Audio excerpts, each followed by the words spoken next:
What was your reaction when you found out the Leafs had played you?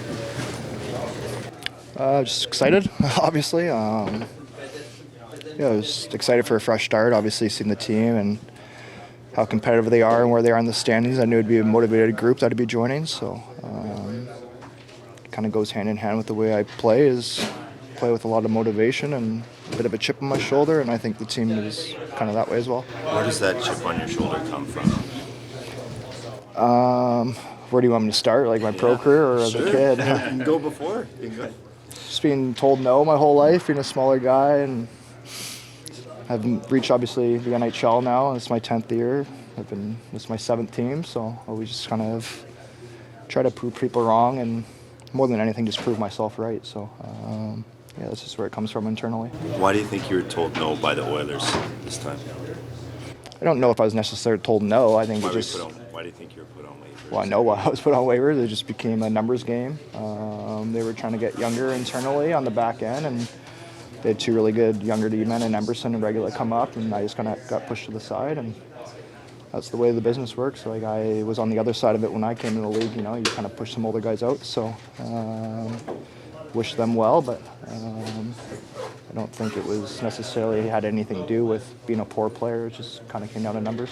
How you will remember your time in Edmonton? Great memories. I made a lot of really good, lasting relationships with a lot of people, and just went through a lot. Like, I got there, I guess 2 years ago, I was traded there at the deadline, and then I missed the whole playoffs getting ankle surgery, so confidence was pretty low back then, and then get re-signed by them and able to kind of put my foot down and make an impact and help them reach the Cup Finals again in back-to-back years. So just a lot of fond memories of going to battle with a lot of those guys in that room, and just the fan support around Edmonton was incredible, and I feel very fortunate to still be in Canada and Toronto and having that same, if not more, here. So great. What was your biggest takeaway of experiencing a Stanley Cup final? Playing it? Just the magnitude of it. Just a lot more eyeballs on it. Obviously, I think at the end of the day, you try to break it down as best as you can, and it's just another game, even though it's like a best of 7. It's the pinnacle of the sport. It's the two best teams remaining, and it's the best hockey you'll find. So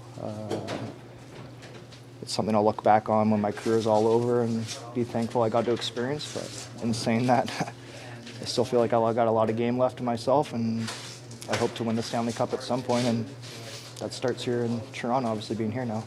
I know from a team bonding perspective and just getting comfortable, how helpful was it to get into Chicago and be part of that team dinner? Yeah, it was great. Obviously, the guys are really welcoming. It was unfortunate they couldn't get the win that night. It would have been probably a little more upbeat, but it's nice anytime you can have time with your teammates away from the rink, especially on the road. It's a lot easier, and it's not very often you stay over in a city, so for them to do that was a good opportunity for me to come in and meet the guys on different terms, and instead of walking into a dressing room, kind of walk on eggshells. And in saying that, the hockey world's small, so a lot of people from every different locker room. So I've been fortunate enough to play with a couple guys in here, and they definitely have helped make it a lot easier so far. I know it's still new, but what's been your first impression of the decor here so far? Big, like I feel small. There are a lot of good players. Like Morgan Riley and I both grew up in Vancouver, both born in 1994, so I've chased him around my whole life. Finally get to call him a teammate, and I don't know, just a lot of good players that are, trying to come together as one solid group to help the betterment of the team. I don't think that's any different on any team, but definitely here I think it's a big focus right now.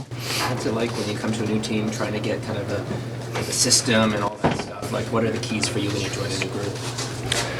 I met with the staff already, like this morning, coming in, and honestly, I've been in this situation, not waivers, but I've been traded, walking into a new room. Sometimes less is more.